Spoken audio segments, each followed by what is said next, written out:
जय हिंद दोस्तों, मेरा नाम है राज। आप देख रहे हैं हमारा यूट्यूब चैनल इलेक्ट्रिक लोचा। तो जैसा कि आप देख सकते हैं हमारे साथ है मिस्टर हसन और ये है मध्य प्रदेश से। मध्य प्रदेश कौन सी जगह से हुआ? ग्वालियर से सर। ग्वालियर से।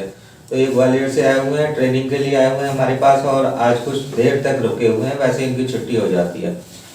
तो आज हम इस सर्किट के बारे में बताने वाले हैं। ये हमने इन्वर्टर एसी का अगर पीएफसी सेक्शन खराब हो जाता है तो उसको ठीक करने के लिए या उसके बदले माइक्रो कंट्रोलर से भी अगर सिग्नल आने बंद हो जाए, पल्सेस आनी बंद हो जाए, तो भी इस वाले सर्किट से हम इन्वर्टर एसी के पीएफसी सेक्शन को पूरी तरह से ठीक कर सकते हैं।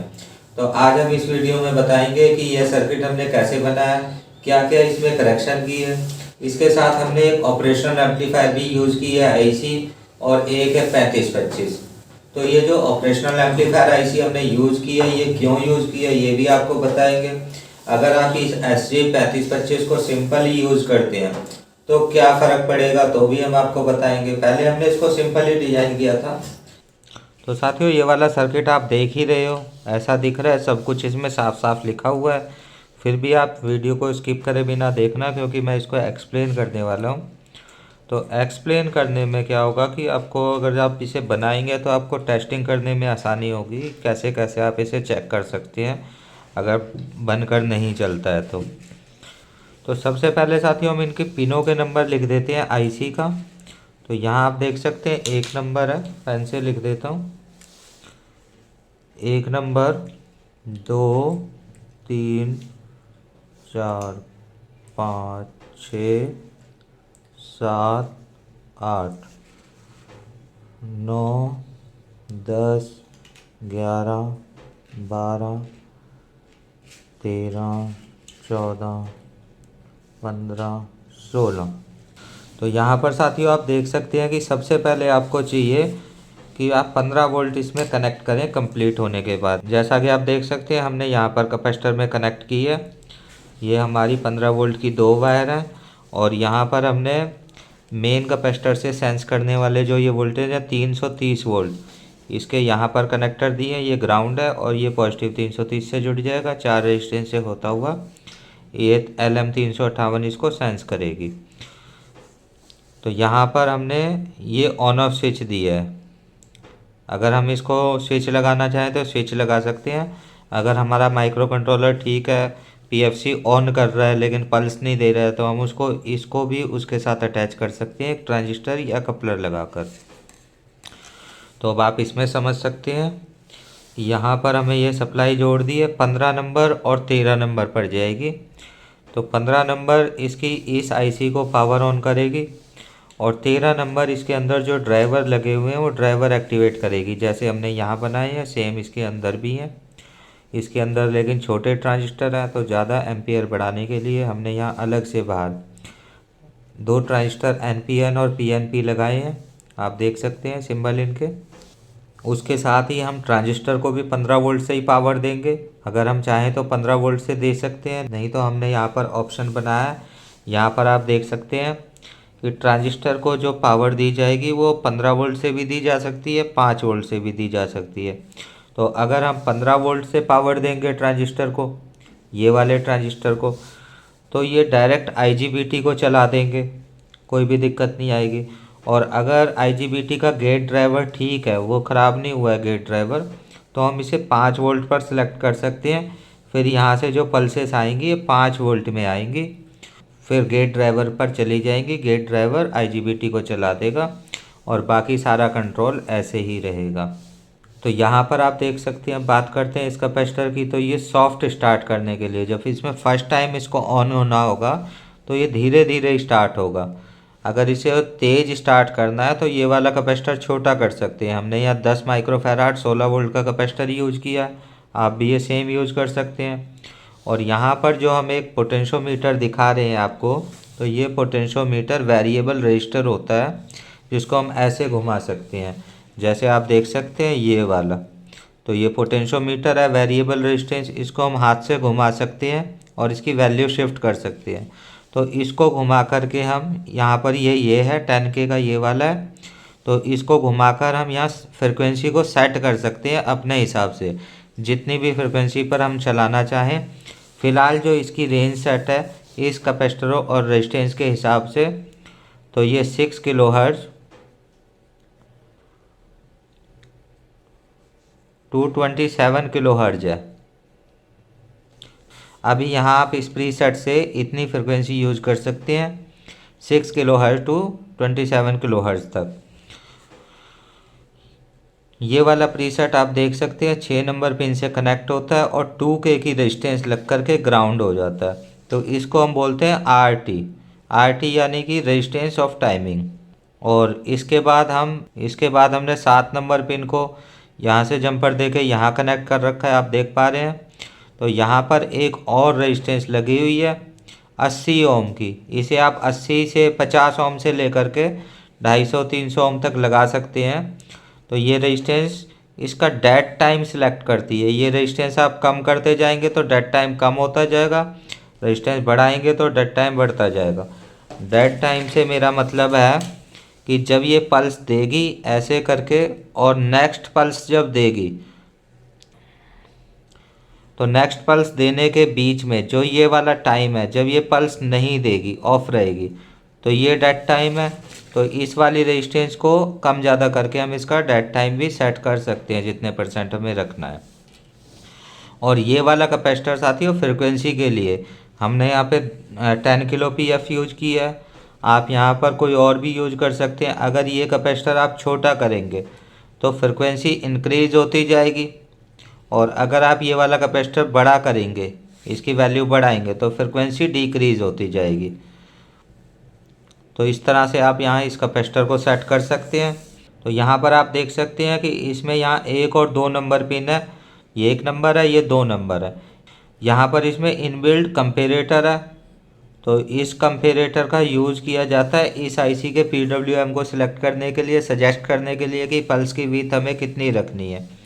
तो यहाँ पर आप देख सकते हैं कि हमने एक और ऑपरेशनल एम्पलीफायर का यूज़ किया है। इसमें भी यहाँ पर एक कंपेरेटर है, सॉरी यहाँ पर है, और आउटपुट इसकी ये है। तो यहाँ पर इसमें भी एक कंपेरेटर है, इसमें भी एक कंपेरेटर है। लेकिन हमने देखा इसको चलाकर ये वाला कंपेरेटर उतना अच्छा काम नहीं करता है, तो हमने इसको अलग से लगाया। हमें ज़रूरत पड़ रही थी जो भी हमारी यहाँ से वोल्टेज आएंगे उन्हें इन्वर्ट करने की। तो इन्वर्ट करने के लिए हमने इस वाले ऑपरेशनल एम्पलीफायर को यूज़ किया। और आप देख सकते हैं कि यहाँ पर ये वाला ऑपरेशनल एम्पलीफायर हमने यहाँ से यूज़ किया है, और ये इसकी आउटपुट है इस वाले एम्पलीफायर की। तो इस वाले एम्पलीफायर की ये इस तरह से आउटपुट है, ये पॉजिटिव है और ये नेगेटिव है। तो यहाँ से आप देख सकते हैं कि लूप में हमने 2K की रेजिस्टेंस यूज़ की है, 2K। और 2K की रेजिस्टेंस ही हमने ग्राउंड के साथ यूज़ की है। यहाँ पर आप देख पा रहे हैं ग्राउंड के साथ भी 2K की ही रेजिस्टेंस यूज है। तो इससे क्या हुआ कि जितनी भी वोल्टेज हम यहाँ पर देंगे, यहाँ पर अगर हम 1 वोल्ट देंगे तो यहाँ पर हमें आउटपुट में 2 वोल्ट मिलेंगे। तो ऐसी कंडीशन हमने इसकी सेट की है। और अब हम चलते हैं इस तरफ वाले पोर्शन पर। तो यहाँ से आप देख सकते हैं कि 9 नंबर से यहाँ भी एक लूप है। ये कंपेरेटर की आउटपुट यहाँ जुड़ी हुई है, ये ऑपरेशनल एम्पलीफायर की, तो यहाँ पर जुड़ी हुई है ये।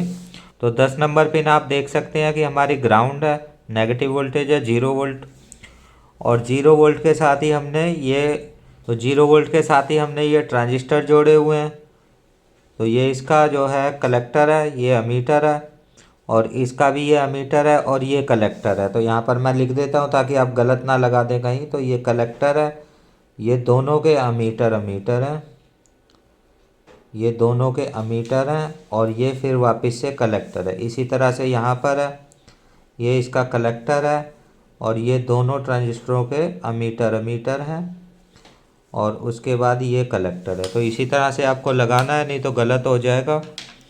और इस वाले सर्किट की बहुत ख़ास बात है कि इसमें 2 आउटपुट है। तो इसमें 2 आउटपुट होने का एक बहुत अच्छा फ़ायदा है। जैसे मैं आपको समझाता हूँ कि दोनों की टाइमिंग अलग अलग होती है। ये A है और ये B है। तो A जब यहाँ से ऑन होगी तो उस समय B बंद होगी। तो जब यहाँ से A बंद होगी तो उसके कुछ समय बाद भी ऑन होगी। तो इस तरह से ये चलती रहती है। तो जब ये बंद हो जाती है इसके बाद ये ऑन होती है। तो दोनों का टाइम ऑन होने का अलग होता है। तो आपने एक डैकिन का बोर्ड देखा होगा जिसमें दो इंडक्टर है, काले काले ट्रांसफार्मर जैसे, ट्रांसड्यूसर बोलते हैं उन्हें। तो इस बोर्ड की पिक्चर मैं आपको दिखा देता हूँ। तो उस वाले बोर्ड का भी पीएफसी सेक्शन ख़राब होने के बाद उसमें एक आईसी होती है पीएफसी सेक्शन की स्पेशली, जो मिलती नहीं है उसके लिए। तो ये बहुत ही ज़्यादा काम का है। तो उस वाले बोर्ड में तो इस वाले बोर्ड में ये वाला सर्किट बहुत आसानी से इंस्टॉल करके बहुत अच्छे तरीके से चलाया जा सकता है। बिल्कुल भी इतनी सी भी प्रॉब्लम नहीं आएगी इसको। एसएमपीएस में तो ये वाली आईसी ऐसे ही चल जाती है, यहाँ तक कि वेल्डिंग मशीन में भी ऐसे ही चल जाती है, वोल्टेज को इन्वर्ट नहीं करना पड़ता। तो यहाँ पर वोल्टेज को इन्वर्ट करना पड़ा है हमें, उसका रीज़न मैं समझा देता हूँ आपको। तो एसएमपीएस में और पीएफसी करेक्शन सर्किट में कुछ फ़र्क है। एसएमपीएस में क्या होगा कि जब आईसी स्विच करेगी, अगर ये आईसी इस इंडक्टर को में करंट फ्लो कराएगी, इस तरह से करंट अभी फ्लो हो रहा है, यहाँ से इस तरह से हो रहा है करंट का फ्लो। तो जब यहाँ करंट का फ्लो होगा तो इसकी जो सेकेंडरी वाइंडिंग होती है एसएमपीएस में,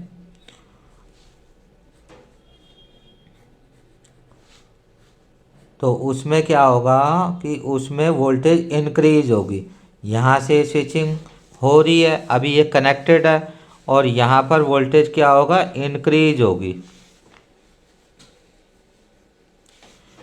तो वोल्टेज इंक्रीज होगी तो उस हिसाब से ये वाली आईसी काम कर देती है। इसकी हम नेगेटिव पिन पर या फिर इन्वर्टिंग पिन कह सकते हैं कि इस वाली आईसी की हम इन्वर्टिंग पिन जो कि 1 नंबर है, तो 1 नंबर पर हम यहाँ से सीधी ये वाली वोल्टेज की फीडबैक दे सकते हैं। तो उसमें क्या होता है कि आईसी करने लग जाती है एसएमपीएस को कंट्रोल।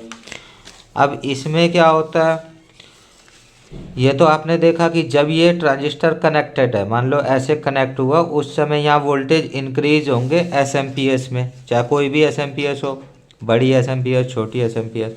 और इसमें क्या होगा, पीएफसी सेक्शन आप देख सकते हैं इस तरह से बना होता है, और यहाँ पर एक डायोड लगा करके कैपेसिटर को इस तरह से चार्ज किया जाता है।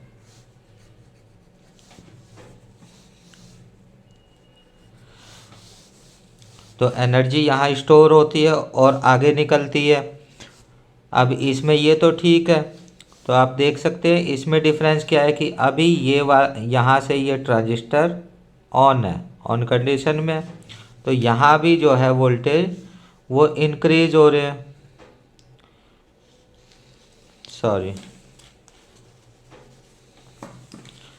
यहाँ भी ये वोल्टेज इंक्रीज होंगे।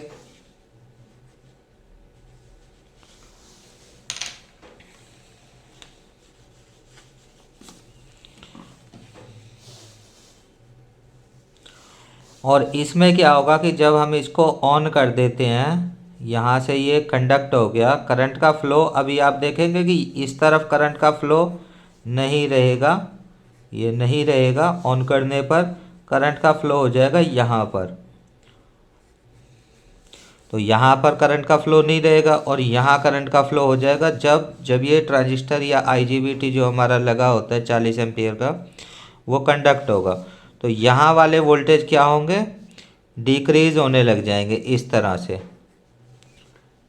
तो यहाँ वोल्टेज डिक्रीज हो रहे हैं और यहाँ पर इंक्रीज हो रहे हैं, तो दोनों की वर्किंग में काफ़ी ज़्यादा फ़र्क है। तो इसलिए हमें यहाँ पर ये LM358 इसमें ऐड करना पड़ा। अगर हम इसको ऐड नहीं करते तो आईसी तो ऐसा लगता है काम करती है, लेकिन बहुत हाई करंट प्रोवाइड करेगी आईजीबीटी पे, इंडक्टर पे। जो हमारा ये मेन कैपेसिटर होता है, इसके बाद ये वाला, अगर हम इसी सर्किट को यहाँ एज इट इज़ यूज़ कर लें तो इसमें क्या होगा कि ये ठीक से कंट्रोल नहीं करेगी, काफ़ी ज़्यादा नीचे चली जाएगी वोल्टेज, फिर ऊपर आएगी, काफ़ी ज़्यादा नीचे जाएगी, फिर ऊपर आएगी। तो इसीलिए हमें ये आईसी यहाँ पर लगानी पड़ी। तो ये प्रॉब्लम हमारी सॉल्व हो गई इस आईसी की वजह से, एक और ऑपरेशनल एम्पलीफायर यूज़ करके। तो आप कमेंट में बताना कि आपको समझ आया या नहीं आया, और नेक्स्ट वीडियो में हम इसको, कोई बोर्ड ऐसा आएगा जिसमें माइक्रो कंट्रोलर पल्स नहीं दे रहा है, आईजीबीटी को ऑन नहीं कर रहा है, तो उसमें हम ये फिर लगा कर दिखाएंगे। तो साथियों, आपने देखा कि ये इस तरह से हमने सर्किट को डिजाइन किया है। आप इसको SMPS में लगा सकते हैं, इसमें थोड़ी सी करेक्शन करनी होगी, या आप LM358 IC को हटा दें तो किसी भी पुश पुल SMPS में इसको लगाया जा सकता है, और काफ़ी उपयोगी IC है। आप इसको थोड़ा सा ध्यान दें इसके सर्किट को समझने में। आज की वीडियो में साथियों इतना ही। जय हिंद, जय भारत।